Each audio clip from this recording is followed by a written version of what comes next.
Now, you can probably read English pretty well, understand your English teacher with no problem, but then when you get to work, it might feel like you can't understand half of what your colleagues are saying.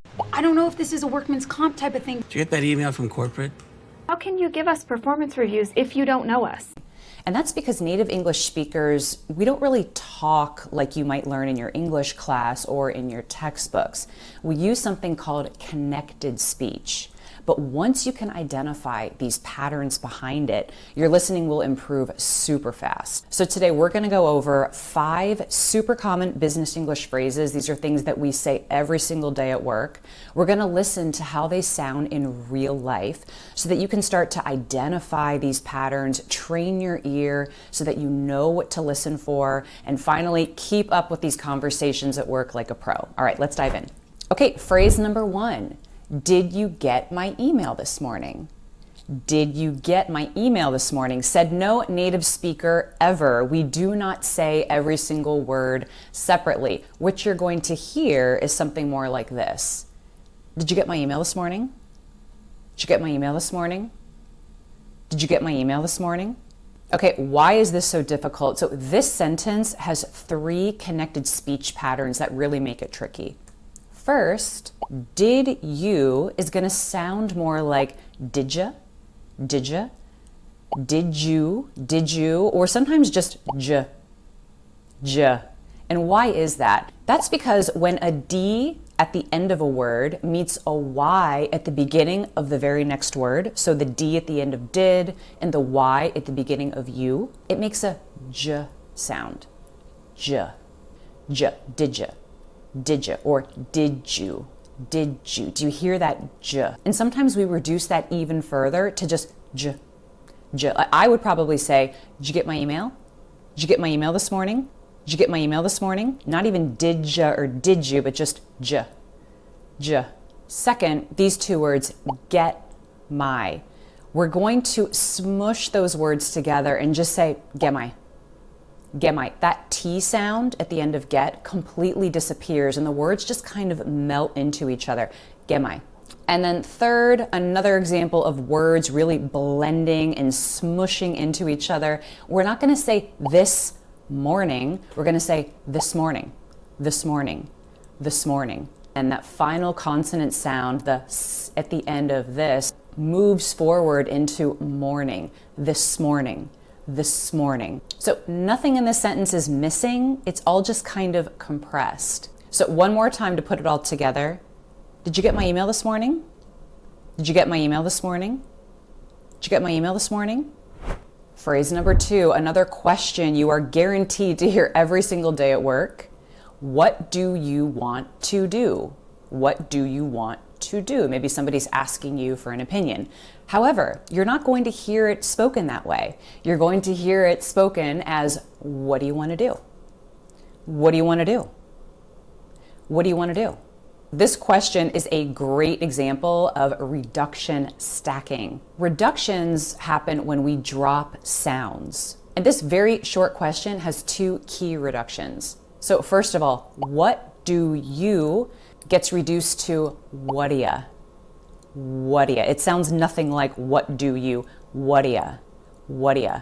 And the word you usually reduces to ya when it's in the middle of words, when it's surrounded by other words. The word you at the end of a sentence usually retains its sound, but in the middle of a sentence, in the middle of words, instead of you, we often say ya.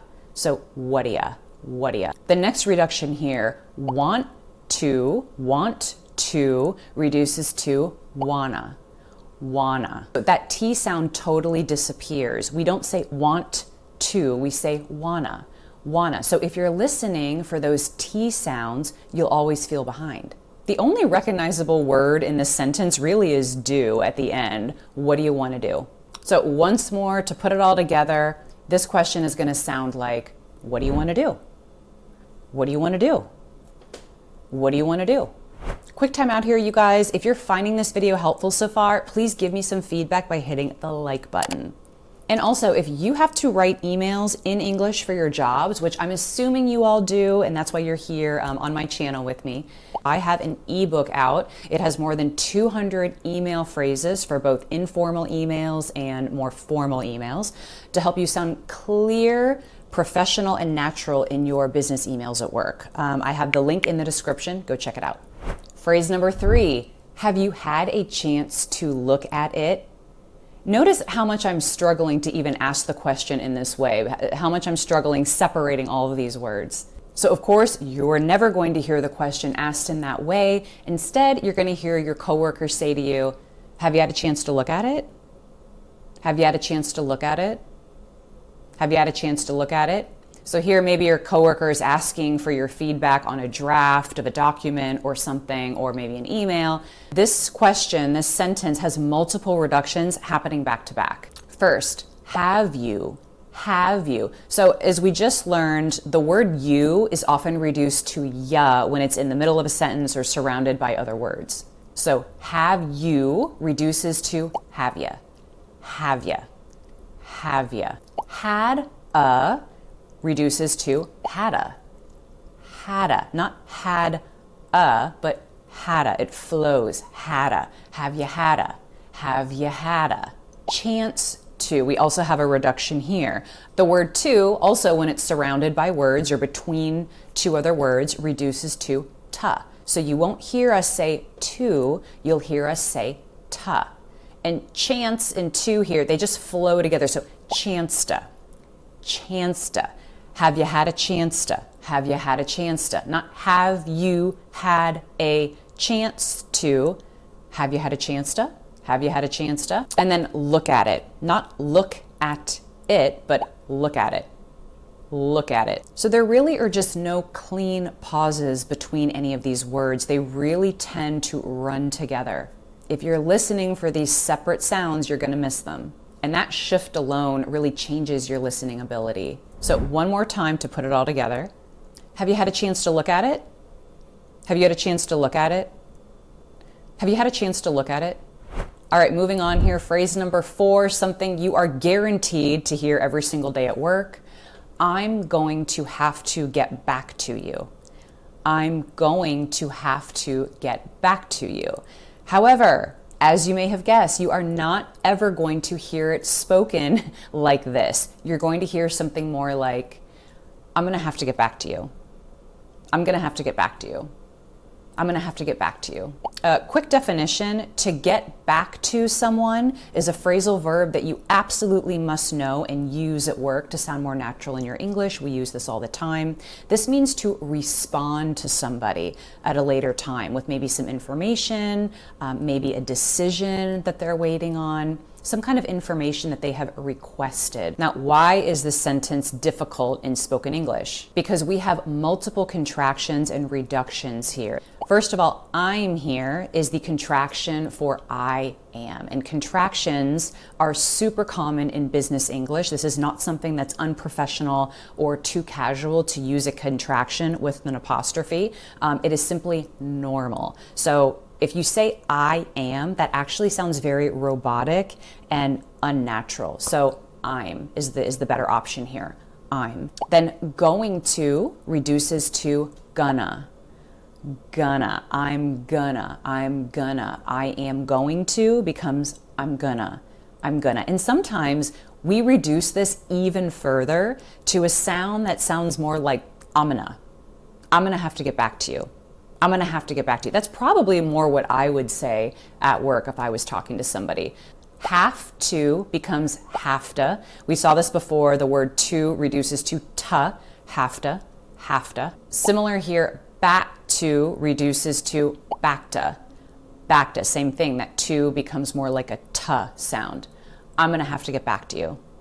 I'm gonna have to get back to you. And what I was saying earlier here is you, since it's at the very end of the sentence, it usually doesn't reduce, at least not in a professional environment. Most people will say the you clearly if it's at the end of the sentence. So I'm gonna have to get back to you.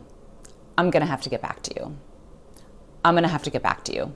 This isn't casual English. This isn't too informal. This is simply natural. This is just how it sounds when we're speaking naturally.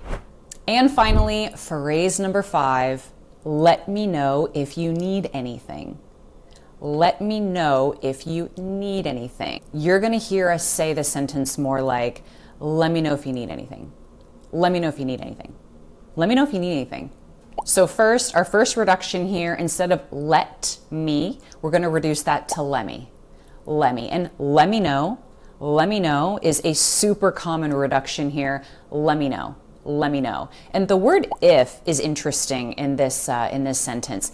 If, that vowel sound in I really goes away and we kind of say more oof or just a f. Let me know if. Let me know if. Yeah, so it's kind of more like an oof. Let me know if.